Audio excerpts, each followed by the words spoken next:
In the age of growing punk in the mid to late 70s, this band beat the odds playing rock, prog, and some pop. The song I, Robot, I play that for the younger generation a lot. If I'm surrounded by people and I'm able to be the guy who plays the music, I'll play that. And we touched on it when we talked last time. I said, you kind of kept putting layers on that, right? And you said, yeah, that's how we kind of build it. But I don't remember ever playing that song at a party. I play that song at parties. And everyone would, the opening of iRobot. Uh-huh. And never once has no one said, what is that? Every time someone will turn around, and if they haven't heard it, and turn around and say, because yeah, of course, it's the ultimate building song. I've once called it in a review the most interesting song I've ever heard in my life. And I always get confused when people say song when it's an instrumental. Yeah.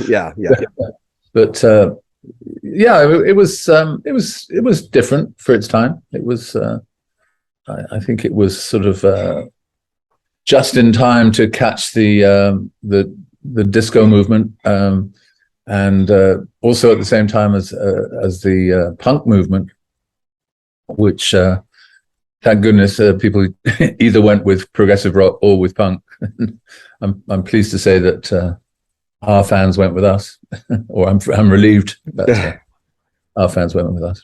It was an interesting time, 76, 77, 78, that period. As far as the albums went, I Wouldn't Want to Be Like You was big in the States. Canada was, I think, triple platinum, iRobot. Damned If I Do did really well in America. You Don't Believe was the single.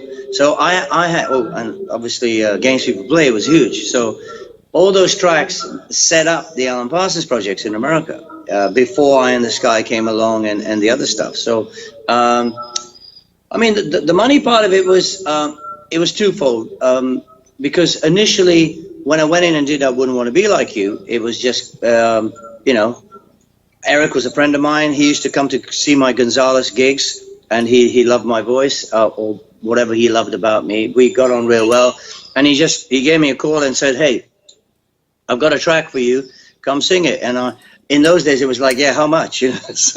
So he went, we'll give you 50 quid. I went, I'm there, because my mortgage was £33 a month. So I'm thinking, this is cool. And when he said, I said, I was working in kind of sticky carpet studios, down in the basement and fix your own microphone.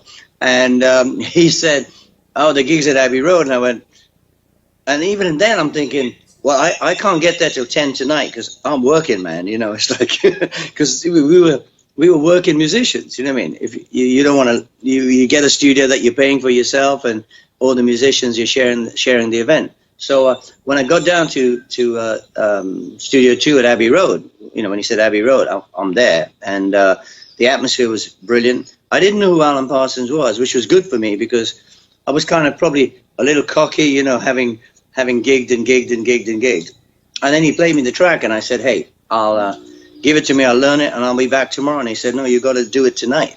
And I went, really? So I went down the Abbey Road toilets, put my headset on, my C90 or C60 or whatever it was, had a listen, came up 40 minutes later and did 3 takes. That was done. And so they said, but Alan wasn't the most emotional man. He, lovely guy, but wasn't the most emotional. And he said, when I finished, I was sweating and my heart was beating, and I thought, I really want to be on this track because the sound, I'd never heard a sound like it. It was fantastic. So, and Alan went, thank you. Like that's all I heard. So there was nobody clapping in the studio and high-fiving, and, it was just what it was. Went down, had a cup of tea, as you do in England, and got a buzz about, I don't know, half an hour later, and said, come up. So I went up to the studio, heard it. Well, I heard something, and I said, who is that? And they said, that's you. And I went, wow. So I went, you know what? Can I have one more pass at this? Because now I knew I had the gig. I'd got the gig now. So, because I thought, they're not going to take this voice off that track. It sounded too good. So, and Alan said, no, it's done. It's great. Eric said the same thing, and I went, I want one more pass. I said, because there's something I want to put on there. And the out section, all the out section is a pure ad lib, because that was the fourth pass. And that was it. So, and it was, but from the money point of view, yeah, they gave me I think 250 instead of 50, so I was over the moon. And if it went platinum in various countries, you picked up a £500 bonus for the one situation, but you never got part of the ongoing income from it. And initially nobody questioned it because we all thought it was going to be a band, and because all the guys, Ian and Stuart Elliott on drums and all these kind of guys, we were all kind of working musicians, and there was implied that we would be going on the road with this. Obviously, there was a lot of discussions as to what Alan would do, because he was the engineer. Eric didn't really want to particularly sing live because he was happy projecting with in the studio and doing his stuff, and so the intention was to, at some point, the record company was screaming for us to go live because we were so big around the world, and we just couldn't, there was nothing coming up. And so then we just got invited to do the next album, and you got a bonus if it went platinum, but the bonus wasn't, life changing. It was just what it was, it was like a gig. So, and that was it. I think, when we did Antwerp, it was wild because, we rehearsed for, I think, 10 days at Shepperton Studios.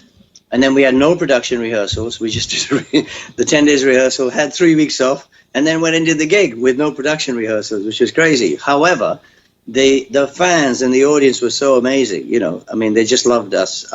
And people travel from all around Europe and all around the world. And I think we had 60,000 over 3 nights. And Alan was still at that point, mixing in the audience. He wasn't on stage with us. And I had the privilege of singing Eye in the Sky that night because, Eric didn't mind me singing it. And so, yeah, it hurt for a while that, financially the stuff wasn't there. And that's why I walked away. I kind of left the business for about 20 years because even in the Gonzalez stuff, the royalty structures were pretty crap, in those days. We all got ripped off. So you just, I had to kind of refigure what I was going to do with my life. So I started publishing and managing, and I did really well because musicians trusted me as a fellow musician, And I got some great gigs for people, and I started working with Tomoyasu Hotei, who sold 20 million albums in Japan. And with my influences and people I knew, he ended up working with, David Bowie, In Excess. We did the Atlanta closing ceremony. I got him the gig, So I worked with Michael Kamen. It was a big honor for me, I think the love of what I do reflects when I'm on stage or if I'm in a studio, even now at this tender age. I still feel I'm 19 years old. So I just love what I do. So whoever's out there, isn't going to stop me doing what I'm doing. Mm-hmm. So, and I think, the greatest thrill for me would be to sing, lead vocals with the Alan Parsons Live project. It would be fantastic. I've got no axe to grind with anybody, Yeah. I just love singing those songs. I sing them acoustically. I sing them in the bath. I sing them in the shower. I'm singing it, Lenny Zakatek told me, he said, when I said, what was it like working with Alan? Did he give you a lot of direction? I want your take on this. He says, well, and by the way, I noticed you pick a lot of vocalists who know how to phrase damn well, because they'll have this bouncy, like when Lenny anyway, it doesn't matter.